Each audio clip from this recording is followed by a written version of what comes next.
அனைவருக்கும் வணக்கம். ஒரு ஊரில் ரெண்டு ராஜா. இந்த திரைப்படத்தோடைய கதையை முதல்ல நான் கேட்கும் பொழுது இந்த படத்தினுடைய இயக்குனர் என் ஆருயிர் நண்பர் கண்ணன் சொன்னார், வழக்கம் போல் ஒரு கேடி கதை தான் அப்படின்னு நான் நினச்சிட்டு இருந்தேன். படத்தை பார்க்கும்போது அப்படி தான் தெரியுது. ஆனால் மேடையில் பார்க்கும்போது விமல் மோடி மாதிரி வந்திருக்காரு. கேடியாக இருந்தவர் மோடி ஆகக்கூடிய ஒரு சூழலை இந்த படம் விமலுக்கு ஏற்படுத்தும் அப்படின்னு நான் நினைக்கிறேன். அதே மாதிரி சூரியை பற்றி சொல்லணும். இந்த படத்தில் யார் நகைச்சுவை பண்ணுறா அப்படின்னா, நகைச்சுவைலாம் இல்லை, ஒரு இணையான இயக்குனர் இணையான நடிகராக பண்ணியிருக்காரு சூரி அப்படின்னு சொன்னார். அந்த ஃபோட்டோ அவர் காட்டும்பொழுது சூர்யா அப்படின்னு நான் முதல்ல கேட்டேன்.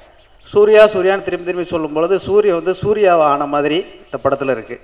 அதனால் சூரிக்கு இன்றைக்கி பிறந்த நாள். உங்கள் சார்பிலும் இந்த மேடையில் அவரை நான் வாழ்த்துக்கிறேன். மிக அற்புதமாக வந்திருக்கிறது. மரியாதைக்குரிய இந்த படத்தினுடைய தயாரிப்பாளர் நாடோடிகள் இயக்கிற பொழுது அந்த நாடோடி திரைப்படத்தில் சம்போ சிவசம்போ என்கிற பாடலை நான் எழுதினேன். அதற்கு பிறகு அவர் 7 திரைப்படங்கள் செய்திருக்கிறார்.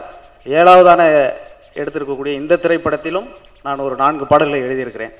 நாடோடிகளை விடவும் மிகப்பெரிய வெற்றியை இந்த படம் அடையும் என்பதை இங்கு இந்த பாடல்களை பார்த்த நீங்கள் நிச்சயமாக புரிந்திருப்பீர்கள் நான் நினைக்கிறேன்.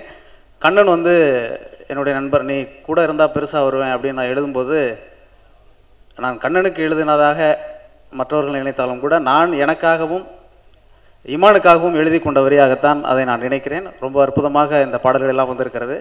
இதையெல்லாம் தாண்டி இந்த படத்தில் ரொம்ப முக்கியமான ஒரு விஷயம் என்னென்னா, என் 4 பாடல்கள் நான் எழுதியிருக்கிறேன். அந்த 4 பாடல்களுடைய சிறப்புகளை பற்றி இமான் கண்டிப்பாக பேசுவார், கண்ணன் கண்டிப்பாக பேசுவார், பார்க்கக்கூடிய நீங்களும் பேசுவீர்கள். ஆனால் இந்த படத்தில் ஒரு பாடலை என்னுடைய பத்திரிகையாளர் நண்பர் ஏக்நாத் அவர்கள் எழுதியிருக்கிறார். அந்த பாடலை லக்ஷ்மி மேனன் அவர்கள் பாடியிருக்கிறார்கள். வழக்கமாக ஒவ்வொரு திரைப்படத்துலையும் இமான் ஒரு பாட்டு ஸ்ரேயா கோஷல் அப்படின்னு முன்னாடி ஒதுக்கிட்டு இருப்பார். எல்லா படத்துலையும் ஸ்ரேயா கோஷல் ஒரு பாட்டு கேட்குவாங்க. அவர் பாம்பே போகிறதுக்கு ஆசைப்பட்டு அந்த பாடல் கொடுக்குறாரா, இல்லை ஸ்ரேயா கோஷலை பாட வைக்கிறதுக்காக அந்த பாட்டு கொடுக்குறாரான்னு எனக்கு தெரியாது. ஆனால் தொடர்ச்சியாக கொடுத்துட்டே இருப்பார். சரி, இந்த படத்தில் எந்த பாட்டு அப்படின்னோடனே சுந்தரி பெண்ணை பாட்டு அப்படின்னு போயிடுச்சு. சரி, அப்போ ஸ்ரேயா கோஷல் கொடுத்தாச்சு. அதுக்கப்புறம் என்னன்னாக்கா, இருக்கிற நடிகைகளெல்லாம் வரிசையாக ஒவ்வொருத்தராக பாட வைக்கிற முயற்சியில் அவர் இப்போ இறங்கியிருக்கிறாரு. விரைவில் பிரியா ஆனந்தையும் பாட வைப்பார்னு நினைக்கிறேன். இந்த படத்திலே அவர் பாட வைக்க முயற்சி பண்ணியிருக்கலாம். அது ஏன் அவர் பண்ணலன்னு எனக்கு தெரியல. மிக அற்புதமாக வந்திருக்கிறது. இந்த படத்தில் வெகு சிறப்பாக எழுதியிருக்கக்கூடிய நண்பர் ஏக்நாத் அவர்களுக்கு இந்த மேடையில் நான் வாழ்த்துக்களை தெரிவித்துக் கொள்கிறேன். தொடர்ச்சியாக அவர் நிறைய திரைப்படங்களுக்கு பாடல் எழுத வேண்டும். ரொம்ப அற்புதமான பத்திரிகையாளர். ஒரு பத்திரிகையிலிருந்து சினிமாவுக்கு பாடலாசிரியனாக நான் அதனால் பத்திரிகை ஆசிரியராக இருந்து பாடலாசிரியராக வரக்கூடிய ஒரு வாய்ப்பை ஏக்நாத் அவர்கள் பெற்றிருக்கிறார். தொடர்ச்சியாக அவர் நிறைய பாடல்கள் எழுத வேண்டும் என்று கேட்டுக்கொள்கிறேன். கண்ணனை பற்றி ஒரே ஒரு வார்த்தை சொல்ல வேண்டும். கண்ணன் என்னன்னா, கண்ணன் சினிமாவில் உதவியாளராக இருக்கிற காலத்திலிருந்து எனக்கு நண்பர். ஏறக்குறைய ஒரு 17 வருடங்களாக அவர் எனக்கு அவர் நண்பர். ஒரு நண்பனுக்கு மிகச்சிறந்த நட்பை எப்படி செலுத்துவதென்றால், அவருக்கு உதவியாக நம்முடைய பங்களிப்பாக நாம் என்ன கலையை வைத்திருக்கிறோமோ, என்ன திறமையை வைத்திருக்கிறோமோ அதை தருவதுதான் சிறந்தது என்று நினைத்தேன். அந்த சிறந்ததை நான் அவருக்கு தந்திருக்கிறேன். இது சிறந்ததா இல்லையா என்பதை நீங்கள் தான் சொல்ல வேண்டும். நன்றி, வணக்கம். அனைத்து மூத்த சகோதரர்களுக்கும் மற்றும் நண்பர்கள் எல்லாருக்கும் வணக்கம். இணையதளம், பண்பலை போன்ற எல்லா மீடியா சகோதரர் எல்லாருக்குமே வணக்கம்.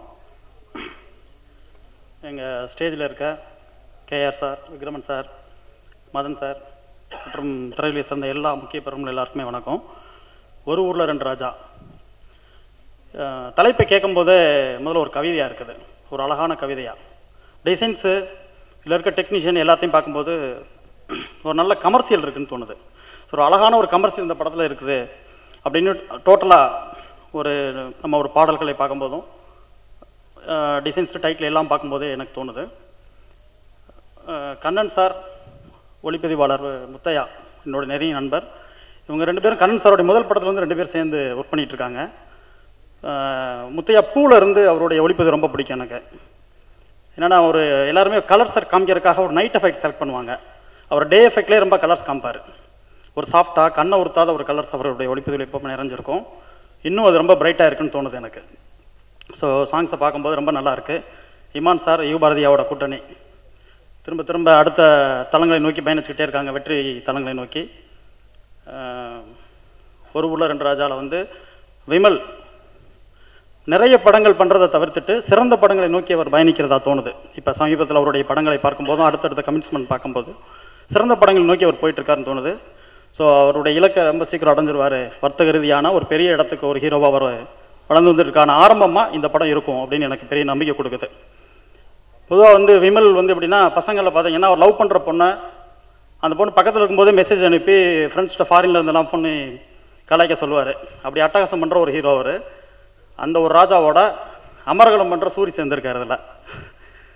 ஸோ இந்த ரெண்டு ராஜாவோட காமெடியும் கலக்கலும் இந்த படம் ஃபுல்லாக இருக்குன்றத சாங்ஸை பார்க்கும்போதும் அதில் அவங்களோட குட்டி குட்டி ரியாக்ஷன் பார்க்கும்போது தெரியுது. ஸோ அவங்களுக்கு இது ஒரு பெரிய மைல்கல்லாக இருக்கும் இந்த ரெண்டு பேருக்கும் அப்படின்னு நான் நம்புகிறேன். இந்த ரெண்டு ராஜா வாழ்கிற சிட்டி மட்டும் கிடையாது, NSC, Salem, Coimbatore, MR, TK, TD, தமிழ்நாட்டில் இருக்க இந்த ஏரியாவும் தாண்டி எஃப்எம்எஸ்ல இருக்க எல்லா இடத்துலையும், தமிழர்களோட எல்லா இடத்துலையும் இவங்க ரெண்டு ராஜாவோட கொடி பறக்கணும்னு ஆசைப்பட்றேன். நன்றி.